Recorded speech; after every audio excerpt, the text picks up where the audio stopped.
Brown and black people don't cheat on their sports teams.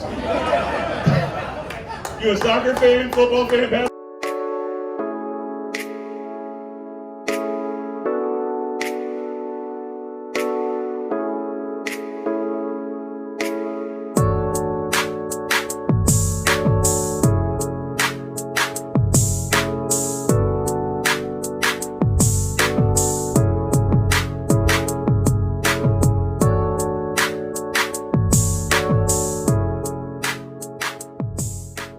I received this message and it was time to lock in. The show was out in Temecula at a Mexican restaurant called Guada.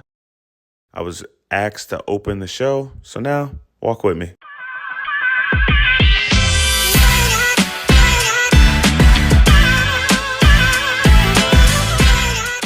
And it was at this moment when I knew the food would be good because I could smell the corn tortillas from the parking lot. Walking up, I didn't know what to expect.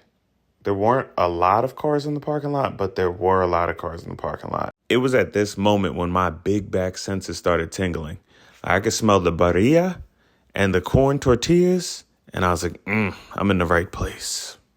So this is the logo for comedy, entertainment, so I know I was in the right place. These guys in Temecula and Murrieta do very well at producing shows. So I followed the sign to outside, and I was like, outdoor shows. These are usually the best shows or the worst shows. It all depends on the host and the atmosphere. With outdoor shows, they typically require a little bit more crowd work. Over here, we see the comedians.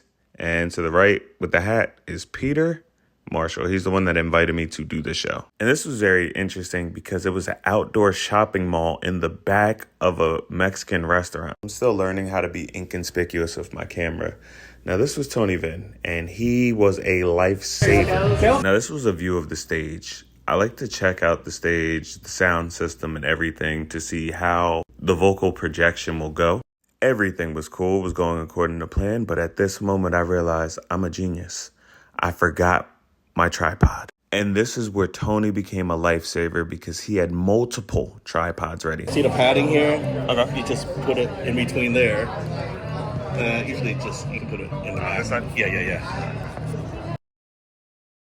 And now I was ready to be a content creator and a comedian. It was just about time for the show to start. So Peter gets up there, he's hosting, he's doing his thing. He's warming the crowd up. And me, before a show starts, I am a nervous wreck.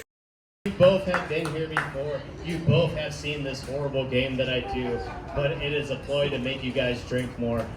The only feeling I can give you guys to describe what it's like before performing, it's like waiting in line for a roller coaster. Everything should go well, but there's a chance it won't. But luckily enough, you guys got an even better opener tonight. This guy has been all throughout San Diego and throughout California. Give it up for KellzBarksdale! For outdoor shows, patience is a virtue. Talk to the crowd, engage them, have fun. He took the hat off, all you would see was the red band of racism. What was that? Every time I'm blessed to do stand-up comedy, I have to have fun with it. I was always the quiet kid in school. Nobody expected me to do this, so I have to take it seriously. I said, oh, man. Thanks, man. In every crowd, there's always two people at least that will rock with everything you say. The guy in the white hat and the guy in the red hat, they were my guys this show. I was like, it's 7 o'clock on the dot somewhere. I'm in the drop top. Yeah. You're invited to the next Juneteenth march. Thighs touch, that's sexy to me. Right? Yeah, I like thighs to touch like Mexican food. Look at your plate right now. That's one of my newer jokes, and I couldn't wait to get to that joke being at an actual Mexican restaurant. When's your birthday, bro? 2001 what? January 7th? Okay, all right, cool. At least you came out before the towers. But that's another vet tactic. Get the crowd to alienate one person or a group of people. It's still crazy to me to think that there are adults born after 9/11. That's pretty much the end of this show. Now it's time to get to the hot tubs. This show got a nice applause break, but it was ruined by this lady's head right here. Jesus.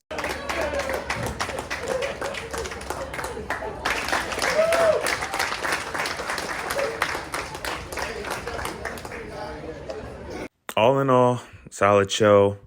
The next two comedians killed it. It was cool because it was an Asian comedian next and then the white guy. So it was 3 different viewpoints and everybody was hilarious, which is hard to do outside. Speaking of outside, it's time for the hot tubs. Wifey surprised me with a day spa at the Marietta Hot Springs. And I just love being in nature, man. It really allows me to sit back, reflect on everything that's going on, and reload my creativity. Now, these hot springs get super hot, and I love being in hot water. And the water in these are always flowing, and I appreciate that. When I found out how dirty normal hot tubs are, I was super disgusted, B. But yo, the views here are crazy. Look at these trees, man. Oh my goodness. I always got to look down, though, into the dirt to make sure there are no snakes around, because I don't play snakes, man. Snakes are my biggest fear, but that's besides the point. So I'm take a walk around the campus. I saw this fountain over here, and it says, "Do not enter water features," which I'm pretty sure people get drunk and still do it. But yeah, look at the rocks and the pathways and just beautiful, man. You can hear birds and ducks chirping. Now, this pool right here is the cold plunge. Now, the idea is for you to get into the hot tub, the 100-degree hot tubs, and then get in there for 60 seconds to 120 seconds. And apparently it's really good for your blood and your immune system. I don't know if it is or isn't, but I did 3 of them today. Next up, wifey insisted that I seen the panoramic sauna, and I had no idea what I was getting myself into. This sauna was the best sauna I have ever been in, hands down. But those stairs, man, they took a lot out of me, especially after being in hot water, cold water, hot water, cold water. And that's the sauna back there. So as I walk up, I look in and I'm like, okay, yeah, this is interesting. First thing I noticed was how big this sauna was.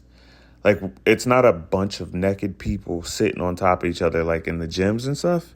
And this is also the first time I've ever been in a sauna where there was a view. Watch this view. Watch this view.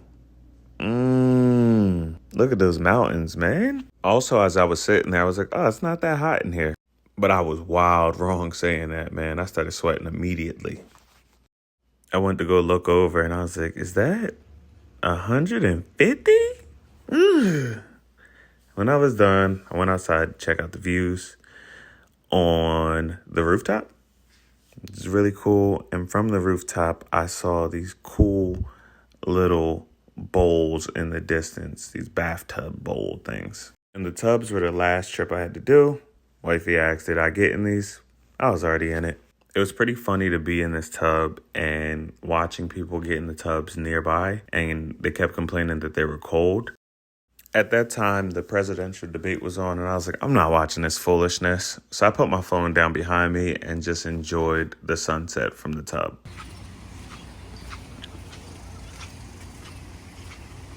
And this has been another episode of a day or days in my life as a comedian and an adventurer, and we are gone.